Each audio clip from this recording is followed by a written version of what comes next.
All right, y'all. This is our favorite thing. We're going to unbox a new project here.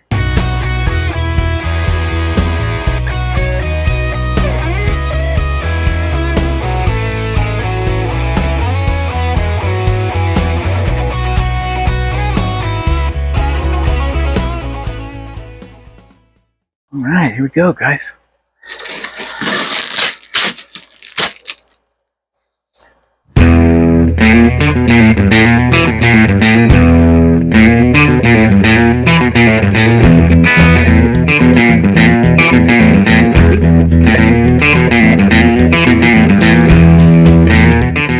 Well, that's not as big as I thought it was going to be. You can put this on the desk. All right, let's see what's on under all this plastic, huh?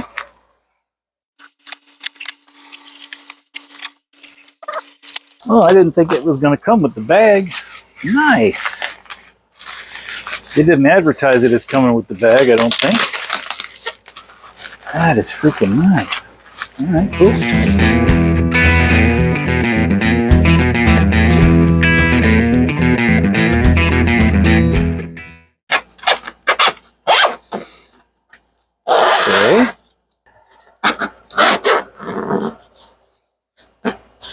Okay. As you can see, we have us one nicely deteriorated keyboard cable. Let's see if I can just kind of lift it out of the bag here. Yeah, the rubber on these cables just turns to dust after a time. So all this, I think this is just shielding here, this stuff that's exposed, because the wires for the actual keyboard still seem to be, the insulation seems to be mostly intact here. So in case you haven't figured it out yet, what we have here is a Compaq Portable 2. As I believe it goes, let's see, so we pull this out here, pull this out here, and this whole thing comes down, and you have storage for the power cord right here. Then, as I understand it, let's see now, this can fold back in here, and moving these slots back a little bit, it can lock in there, and that kind of holds up the front of the machine. So at that point, you would take it back around this way and kind of roll it back, and there's the front of the machine. So I was a little confused by the pictures, because some of them showed what looked like a green CRT, and some of them showed what looked like some kind of flat panel. But now I understand it's just some sort of a anti-glare cover. I thought that I had seen a floppy in there, but obviously that's not the case. So I saw in the pictures that they had already powered it on. It had a display on the screen. So look at the keyboard there. That's definitely that's just screaming to be retrobrighted and cleaned. I saw some of the reviews saying how awful this keyboard felt and looked. Now, it's not Cherry MX. It's certainly not as nice as the Apple II's mechanical keyboard. On the other hand, to me, it feels as nice or nicer than the Commodore does. Heck, I don't hate it at all. I think it's all right. That would go there. So as I understand it, this is a 286. I don't know how much memory it's going to have. Depends on whether or not it's got the expansion in it. Okay, well, it didn't immediately go up in smoke the second we plugged it in. We haven't turned the switch on yet, so let's try that. We got lights on the keyboard.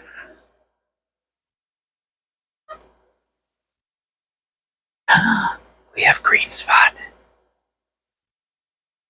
20. Oh, we got a memory error already. A 384K.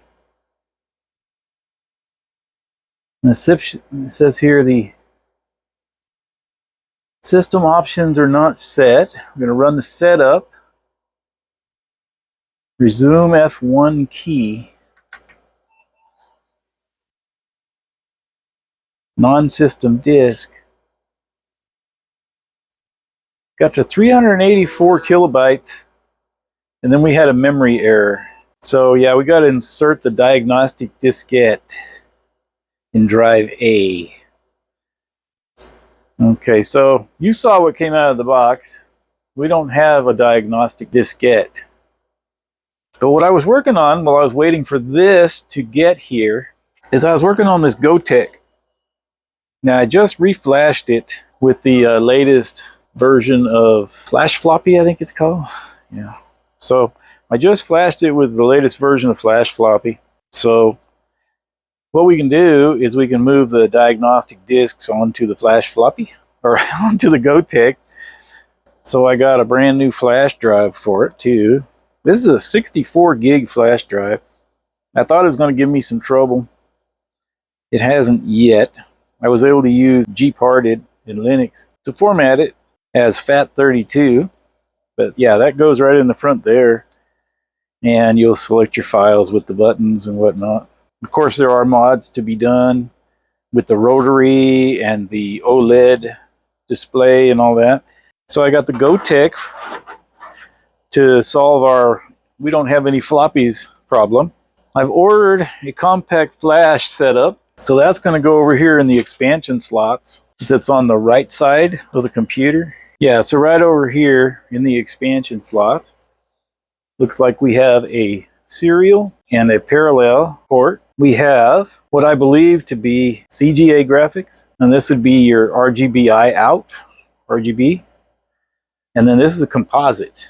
So even though we just have a green screen on the computer itself, which I think is pretty dang cool, honestly, but even though that just has a green phosphorus, we should be able to get color output to the RetroTink, which we can use with the TV up here, and we'll be good to go there. So yeah, it's a little rough shape. Now, I wasn't expecting to have problems with the memory, but I'm thinking we can overcome those problems too. See, this panel here is supposed to close. Looks like it does.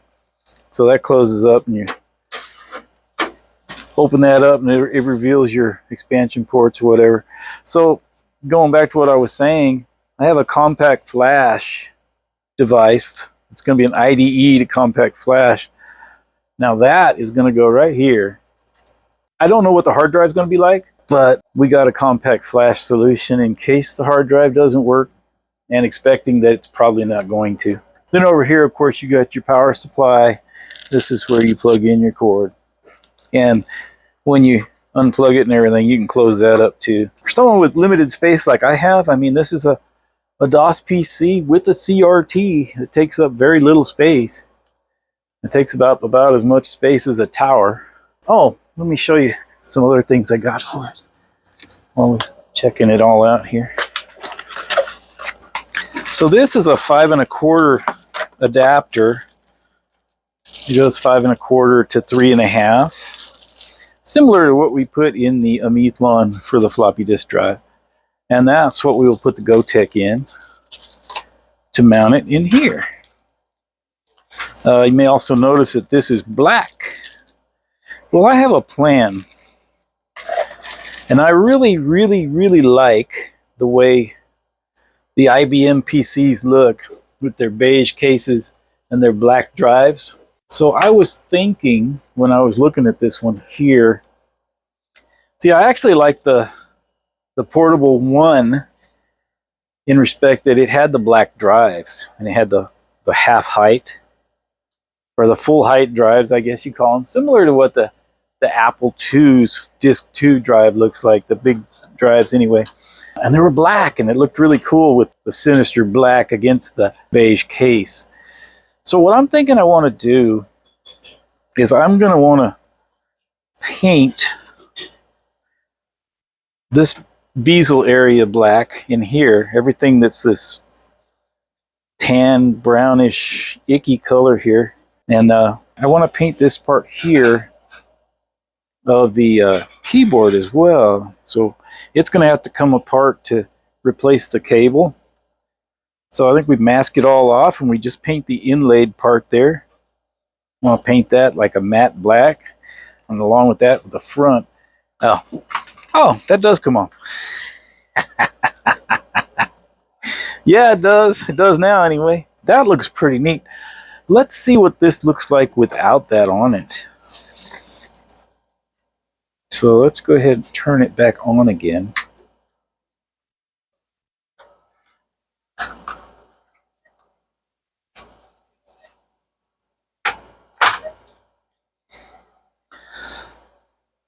So you can definitely see that the screen is a bit brighter and greener.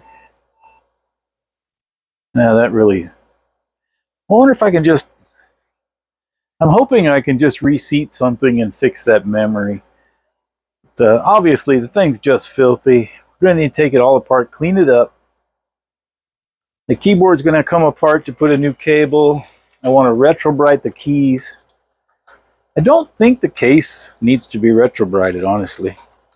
I think a good cleaning would serve it wonders. And the painting that we talked about, this drive looks absolutely disgusting. I guess it was beige at one point. It's yellowed beyond belief. I don't know if it works or not. So what I had thought maybe is if we can get the drive working, set it up as a slave drive and use the GoTech, and we should be able to just disk copy from the GoTech to a floppy disk. Now, we know F1 works because we used that already once. Let me show you the keyboard cable I got.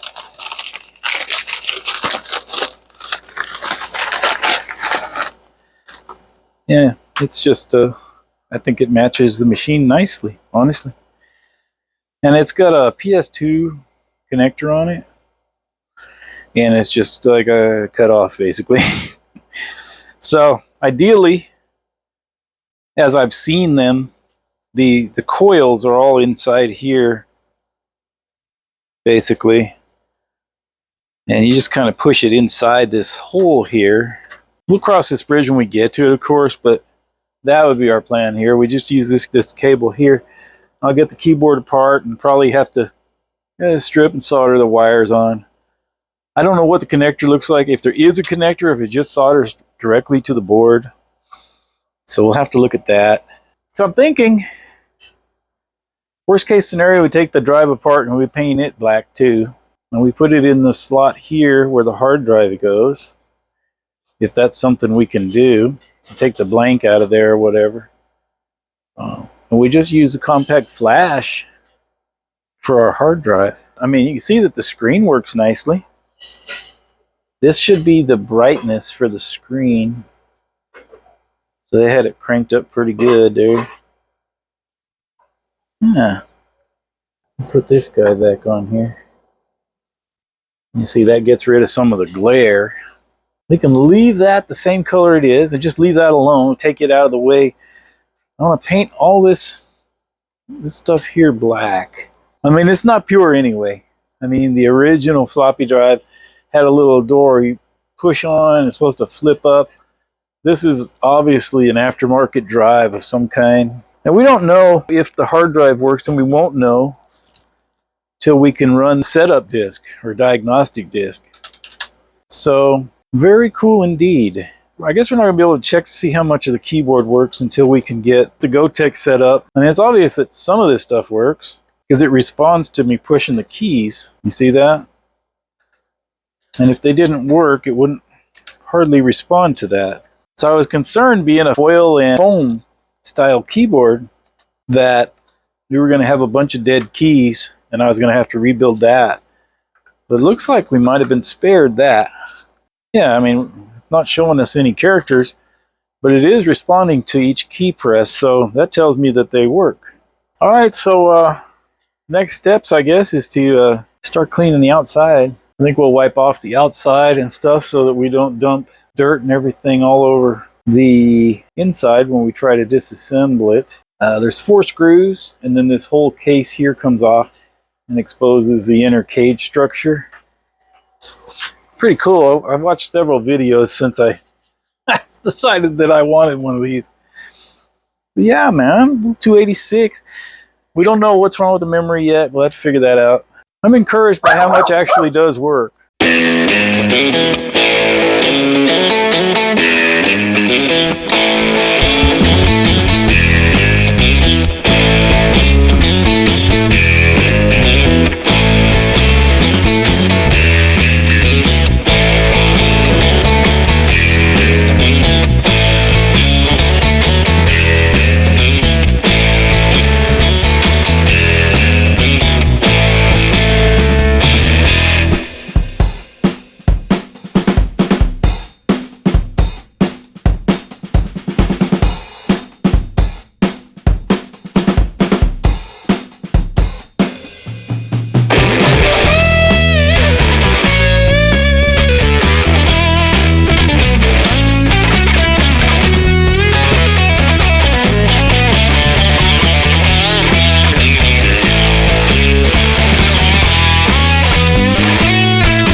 All right, so after some glass cleaner and a washcloth, scrubbing on this thing, I made massive improvements to its overall appearance.